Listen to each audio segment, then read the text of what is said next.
ICE, of course, has been leading the national news much of the time. And here in Massachusetts, local politicians have expressed in a variety of ways their heightened concerns, and there are rumblings or even attempts to take action. We're going to start with a symbolic action by Boston City Council and explain that, Adam, and why you think it might be important. Yeah, the Boston City Council on Wednesday passed a resolution condemning ICE, calling for a full investigation into the deaths of Alex Preddy and Renee Good.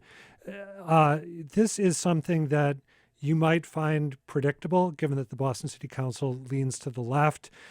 I know that critics of the Boston City Council have argued over the years that when it gets into national issues and international issues, that it's sort of getting out over its skis. But it is, as what I just said implies, something that they've done a lot over the years. And they've done it on issues like apartheid, nuclear disarmament. And I think there's a case to be made that even though this is a purely symbolic action, it doesn't make any policy changes. There's a case to be made that this is how you get political change made, that it starts at the lower level with city councils across the country weighing in on particular issues.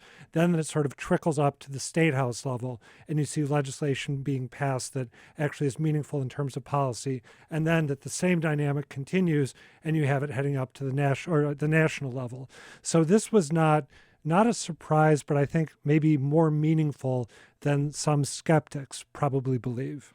And you mentioned the state level. And on Beacon Hill, we have some bills introduced. There's one we're talking about this morning.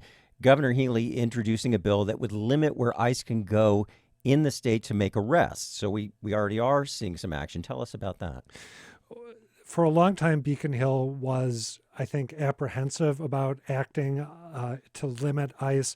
There was a bill that went nowhere, remember, that was proposed that would have said that ICE agents could not mask themselves when they were out and about doing what they do. And that didn't go anywhere, I think, in large part because people in the legislature concluded that it was unenforceable. But yeah, now we've got this bill from Governor Healy that would limit the places in which ICE can act. There was a bill filed a couple weeks ago by Lydia Edwards and Pat Jalen in the state Senate that would require ICE agents, federal immigration authorities who are attending court proceedings to check in as they head into court, to provide documentation that shows that they have a right to be there, any warrants that they might have, and that would not allow them to mask in court. So after a long period of, I'd say, relative inaction, we're seeing this flurry of action. And I think it's a reminder that Beacon Hill, which tends to move very slowly, can in fact act quickly on topics that it considers to be of great import when there's a crisis underway or when a crisis is anticipated. They did that before the reversal of Roe versus Wade. They codified Roe, put it into state law. I think what you're seeing now is people in Beacon Hill realizing that if ICE comes to town in the manner that they came to town in Minneapolis and St. Paul, that it could get really, really ugly, and that they need to do what they can to hedge and protect against that.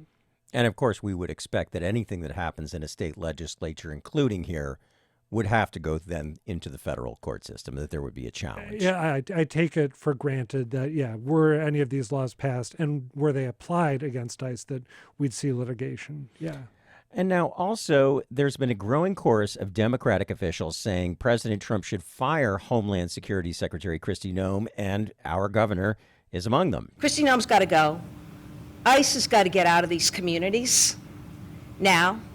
And now moving up yet another level, you've been tracking our congressional delegation's take on reforming or even trying to get rid of ICE. Yeah, it's interesting. They run the gamut from people who call for total abolition to people who want to see radical reform but believe that abolition is a step too far. The abolitionists include Jim McGovern, who I think has been calling for the abolition of ICE since the first Trump administration, when the whole family separation policy went into effect.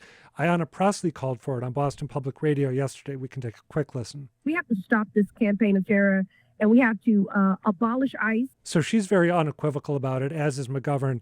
On the other end, you've got Jake Auchincloss, who argues that calling for the abolition of ICE is basically falling into a Republican trap ahead of the midterms, that the agency needs to be radically reformed and that abuses need to be prevented in a way they're not being prevented right now, but that reform, not abolition, is the right choice as a matter of principle and politically. And then there are people who sort of, to my eye anyway, split the difference. And in that group, I would put Senator Elizabeth Warren, who has said that ICE needs to be, as she puts it, stripped down to its studs and rebuilt. If you strip a house down to its studs and rebuild it, is it the same thing or is it a different house?